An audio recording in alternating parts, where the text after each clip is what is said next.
Hey guys what's up. तो स्वागत है आपका एक नए वीडियो में।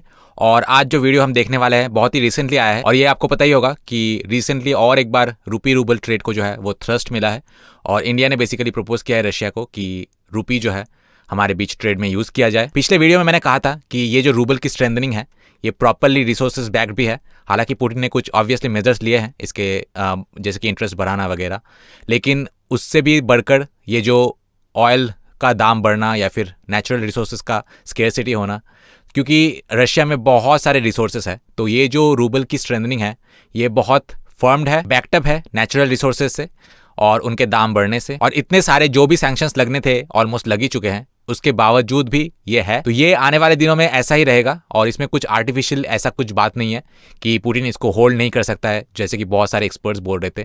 और मैंने ये कहा तो कमेंट सेक्शन में कुछ आ गए सो कॉल्ड और मुझे बोलने लगे कि अरे तू एक्सपर्ट्स के वीडियो देख, धवन सर के वीडियो देख, तुझे पता चलेगा। सुन भाई, 2013 से रशिया के साथ बिजनेस है। मेरे बहुत सारे दोस्त हैं जो कि एक्चुअली रशियन स्पीकिंग है।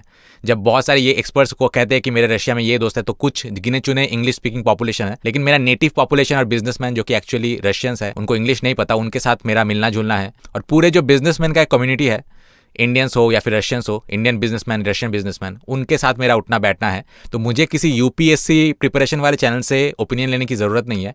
मुझे एक्चुअली ग्राउंड रिपोर्ट जो है, प्रैक्टिकल रिपोर्ट है, वहाँ से मेरी इन्फॉर्मेशन आती है, तो मुझे ज़रूरत नहीं है। बट एनीवे, पैसे तो हमारे सभी के लाइफ में इंपॉर्टेंट होते हैं और ये पैसा कब और कहाँ से आया और कैसे हमारे लाइफ में इतना इंटीग्रल पार्ट बन गया, इसके बारे में जानने के लिए आपको एक बहुत ही अच्छा बुक समरी मिलेगा जिसका नाम है barter to bitcoin, the evolution of currency. और ये आपको मिलेगा कुकू एफएम पे। कुकू एफएम एक बहुत ही बड़ा ऑडियो लर्निंग प्लेटफॉर्म है। आपको यहाँ पे 1000 घंटे से भी ज्यादा ऑडियो बुक्स की लाइब्रेरी मिलेगी, 1000 घंटे से भी ज्यादा नॉन फिक्शनल कंटेंट मिलेगा। यहाँ आपको वर्ल्ड हिस्ट्री, पॉलिटिक्स, बायोग्राफीज और भी बहुत सारे audio books and book summaries मिल जाएंगे, वो भी रीजनल लैंग्वेजेस में। इंडी वर्ल्ड एंटरटेनमेंट के दर्शकों के लिए एक खास ऑफर चल रहा है। अगर आप कूपन कोड इंडी50 का इस्तेमाल करेंगे तो आपको 50% तक का डिस्काउंट मिलेगा। मतलब कुकू एफएम की सारी लाइब्रेरी जिसका कॉस्ट 399 रुपीज पर ईयर है, वो आपको सिर्फ 199 रुपीज में पूरे साल के लिए मिल जाएगा। ये ऑफर सिर्फ फर्स्ट 250 यूजर्स के लिए अवेलेबल है। इसका लिंक आपको नीचे डिस्क्रिप्शन बॉक्स में मिल जाएगा। तो चलिए वीडियो शुरू करते हैं।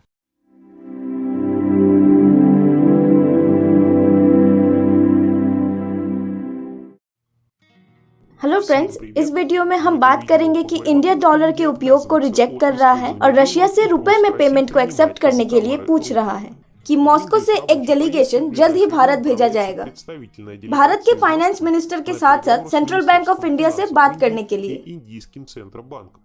ये बातें भारत की इनिशिएटिव द्वारा आयोजित की जाएगी जिसने मॉस्को को म्यूचुअल ट्रेड के लिए डॉलर को कम्प्लीटली रिजेक्ट करने और इंडियन करेंसी पर स्विच करने का प्रस्ताव दिया था। अपने प्रोडक्ट्स के लिए रुपए पाने के लिए रशिया बहुत इंटरेस्टेड है। भारत डॉलर को रिजेक्ट करने के लिए मजबूर है क्योंकि रशियन ऑयल इम्पोर्ट की मात्रा दिन ब दिन बढ़ रही है। इंडियन मिनिस्टर ये अनुमान लगा रहे हैं कि अमेरिका, जिसने कई बार इंडिया से रशियन ऑयल इम्पोर्ट करने से मना किया, वो शायद इंडियन ऑयल कंपनीज पर सैंक्शंस लगा सकते हैं। सैंक्शंस के ऐसे जोखिमों को कम करने के लिए इंडिया और रशिया के बीच ट्रेड के लिए डॉलर के उपयोग को अस्वीकार करने के लिए इंडिया मॉस्को से बात कर रहा है। ऐसा लगता है इस साल इंडिया के रशिया से मेजर इंपोर्ट में रशियन वेपन्स नहीं, रशियन ऑयल है। इसके अलावा रशियन ब्लैक गोल्ड जो कि रशियन कोल है, इसकी इंपोर्ट का मात्रा भी तेजी से बढ़ रहा है। इंडियन रिफाइनरीज में रशियन रिफाइंड ऑयल वेस्टर्न देशों को भी एक्सपोर्ट किए जा रहे हैं। लेकिन इससे भी इम्पोर्टेंट बात यह है कि मार्केट ट्रेड से सस्ता रशियन ऑयल इंडिया में इन्फ्लेशन से लड़ने के लिए बहुत जरूरी है। मई के महीने से भारत में 16% की रिकॉर्ड इन्फ्लेशन हुई। इन इन्फ्लेशन का एक मेजर रीजन ईंधन की कीमतों में वृद्धि था। एजेंसी ब्लूमबर्ग ने नोटिफाई किया कि भारतीय कंपनियां रशियन बैंक्स में B2B अकाउंट्स खोलेगी और $2 बिलियन के बराबर अमाउंट रखेगी। उसके बाद जैसे ही व्यापार इस पर चलता है, अमाउंट बढ़कर $5 बिलियन हो जाएगी। इन अकाउंट्स के साथ भारत रशियन प्रोडक्ट्स के लिए रुपीज में पेमेंट करेगी।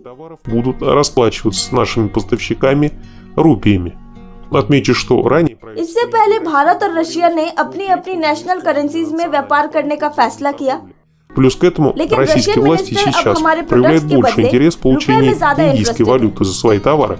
После заморозки западными центробанками долларов и евро, Банк России стремится размещать резервы в валютах дружественных стран. Использование рупий позволяет Банку России также сдерживать дальнейшее укрепление курса рубля в интересах российских экспортеров.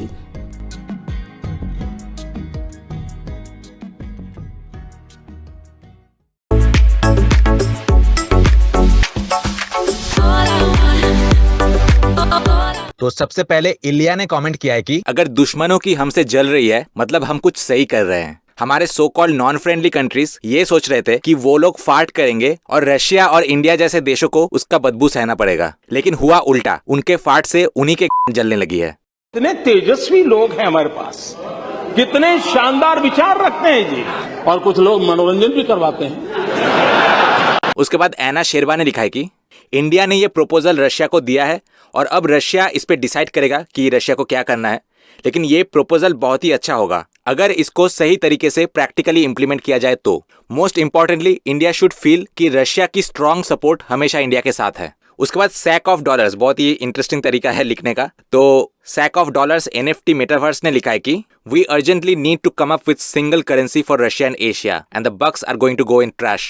उसके बाद इगोर बारानचुक ने लिखा है कि बहुत अरसे से ही इंडिया और रशिया दोनों की म्यूचुअल इंटरेस्ट इसी में है।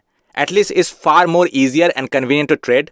और सबसे बड़ी बात यह है कि रूपी रूबल मैकेनिज्म एकदम सैंक्शन प्रूफ होगा और फिर कोई भी डॉलर को एज अ वेपन नहीं यूज कर पाएंगे and it will also have a positive effect on inflation of India.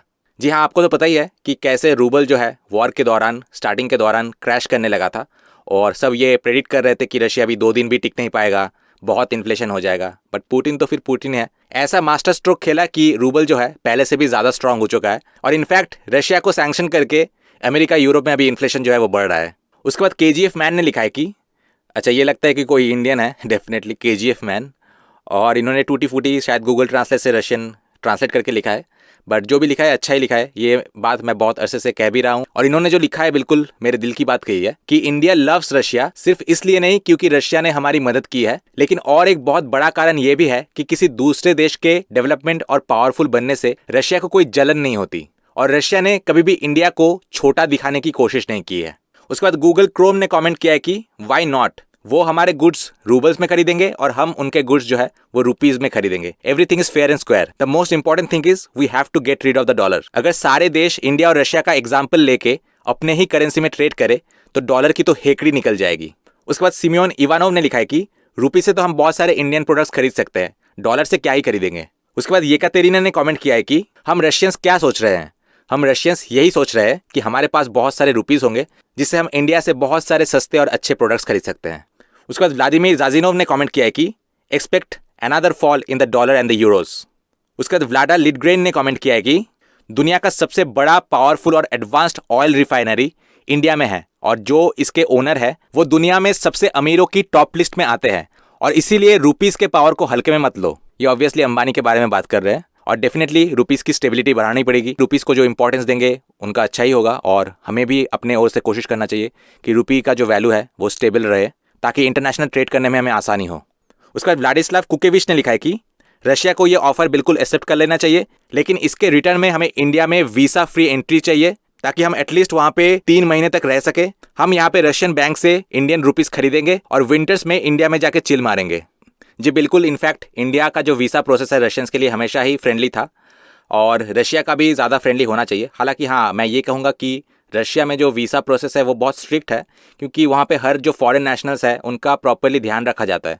मैंने देखा है कि रशिया में जैसे कि आप जाते हैं तो रजिस्ट्रेशन मैंडेटरी है वहाँ पे। हालांकि ये प्रोसेस हमें थोड़ा कॉम्प्लेक्स लगता है, लेकिन एक तरीके से ये बहुत अच्छा भी है क्योंकि अगर आप फॉर एग्जांपल कहीं प्रॉब्लम में फंस गए और कहीं आप खो गए या फिर कुछ हो गया तो भी वो रजिस्ट्रेशन जो है उससे एटलीस्ट आपको ट्रैक करने में बहुत आसानी होती है। तो जैसे कि इंडिया में अभी इतना बड़ा देश है, इतने सारे लोग हैं, कोई फॉरेनर आता है तो कहाँ पे वो रहता है, कहाँ पे जाता है, ये ट्रैक करना बहुत ही मुश्किल है। बट रशिया में ये चीज़ है जो कि मुझे तो बहुत अच्छा लगता है, हालांकि थोड़ा कॉम्प्लेक्स लगता है। तो हमें ये देखना चाहिए कि कैसे हम इस प्रोसेस को, रशिया को बेसिकली ये देखना चाहिए कि कैसे इस प्रोसेस को सिंप्लीफाई करके भी जो अच्छी साइड है लोगों की रिकॉर्ड रखने की, वो दोनों ही जो है वो मेंटेन रहे। उसके बाद अलेक्जेंडर फास्ट ने लिखा है कि हम बहुत पॉजिटिव है इंडिया को लेके। इंडिया बहुत अच्छी तरीके से जानता है कि कैसे जो चीज़ें हैं वो सही तरीके से करना है जिससे कि रशिया को भी फायदा हो। उसके बाद तातियाना इवानोवा ने लिखा है कि वेल डन इंडिया। मुझे लगता है कि हर इंडियन और उनके स्टेट ऑफिशियल जो है वो जानते हैं कि अपने हित में फैसला कैसे लेना है। God saves those men who saves themselves. जी हाँ, बिल्कुल ये चीज़ इंडिया और यूक्रेन पे एकदम बात जो है वो खड़ी उतरती है। भगवान भी उन्हीं की मदद करते हैं जिनके दिमाग में ब्रेन हो और वो सही तरीके से फैसला कर पाते हैं। अब जिस देश में एक कॉमेडियन को प्रेसिडेंट बना दे, they basically dug their own graves. और बहुत सारे यूक्रेनियंस को अभी भी ये समझ नहीं आ रहा है कि कैसे जो वेस्ट है वो उनको यूज़ कर रहे हैं। But I really feel bad for those Ukrainians who had nothing to do with this conflict, जो रशियंस को हमेशा अपना भाई मानते हैं। इनफैक्ट रशिया भी यूक्रेनियंस को अभी भी, रशियन गवर्नमेंट हो या फिर रशियन लोग हो, यूक्रेनियंस को अभी भी अपना भाई ही मानते हैं।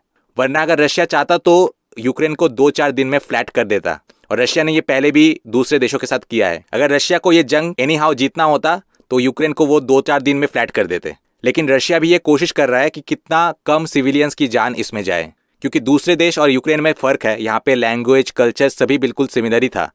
लेकिन एक वेस्टर्न पॉन को सिलेक्ट करके उन्होंने जो गलती की उसका खामियाजा पता नहीं कितने सालों तक भुगतना पड़ेगा हर यूक्रेनियन को। तो दोस्तों ये पे मैं वीडियो खत्म करूंगा। मिलते हैं आपसे नेक्स्ट वीडियो में। Till then good bye.